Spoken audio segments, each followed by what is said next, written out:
Hi, my name is Andrea Cesaric. I'm a senior at the University of Hawaii at Manoa, and I did my field experience with Children's Healthy Living Program, also known as CHILL. CHILL promotes health and well-being in jurisdictions in the Pacific through research, community interventions, promotion of healthy practices, and scholarship programs with aims to reduce the childhood obesity rate. My supervisor at CHILL is Dr. Jean Butel. She is currently a junior researcher at the College of Tropical Agriculture and Human Resources at the University of Hawaii at Manoa. She served as intervention coordinator for CHILL program in Hawaii, Alaska, and the Pacific, and now serves as a CHILL program manager. She has 10 peer-reviewed publications, presented at national conferences, taught 5 college courses, and has mentored undergraduate and graduate students. In May, I will be graduating with a Bachelor's of Science in Dietetics and a minor in Microbiology.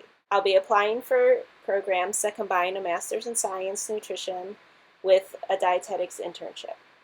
I'm also considering a PhD at a later date. After completing my dietetics internship and master's degree, I can sit for a board exam to become a licensed registered dietitian.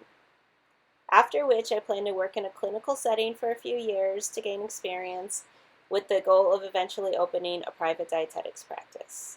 I would like to have a YouTube channel to share nutritional information, and I'm looking at going for a PhD so eventually I can pursue a career in nutrition research with relation to the gut microbiome, immunity, infectious disease treatment, and breast milk. Because I'm interested in possibly pursuing a career in research, I wanted to use my field experience as an opportunity to understand more about the research process.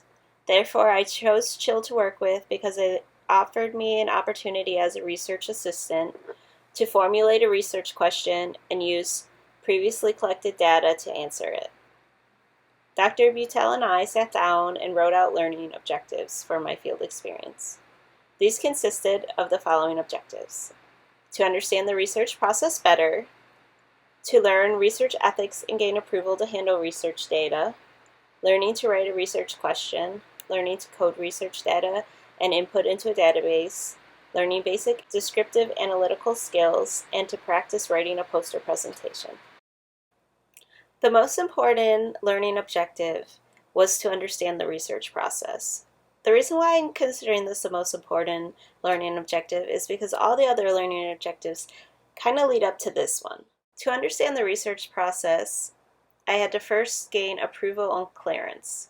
So by gaining approval, it means I had to take an online course to learn about ethics and how to handle data, and then once I got approval for that, we had to do clearance, so I had to set up my computer so nobody could hack into it and learn how to access the server online so that we didn't have to email anything or post anything onto a cloud application.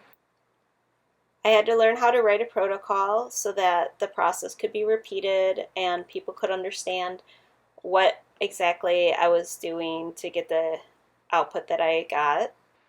An important part of the research process is to be very specific and to set realistic goals. You have to be very organized and manage your time, so it's really important to understand the scope of what you're asking and what you want to get out of the project before you start it, so that as you go along the way, you don't end up sidetracked, going down different rabbit holes, and never really getting to the point of where you want to be with your research. Understanding the research process is important for my education for multiple reasons. The first is that, in the field of dietetics, they take an evidence-based approach.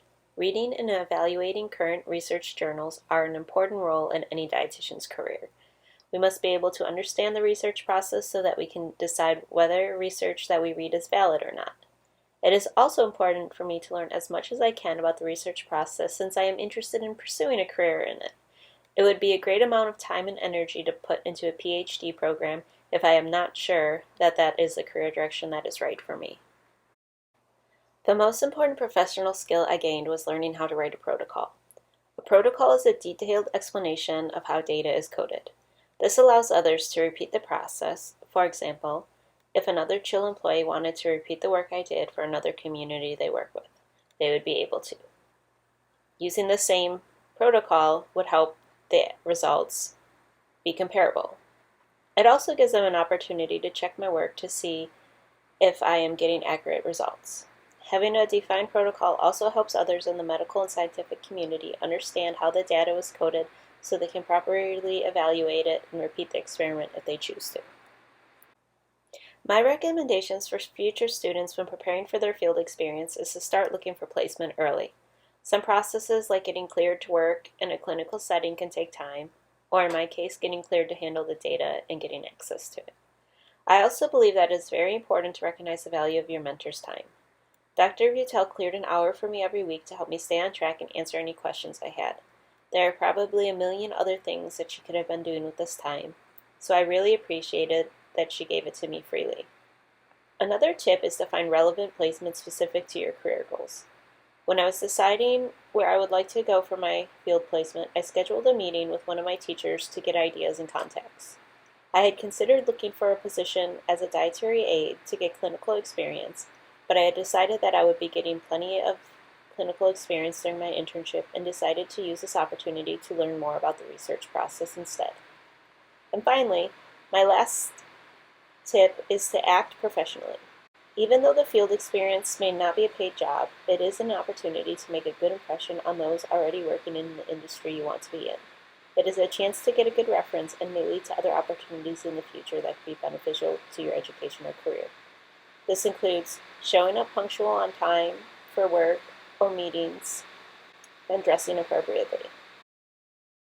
Thank you for watching my presentation. I hope you enjoyed it.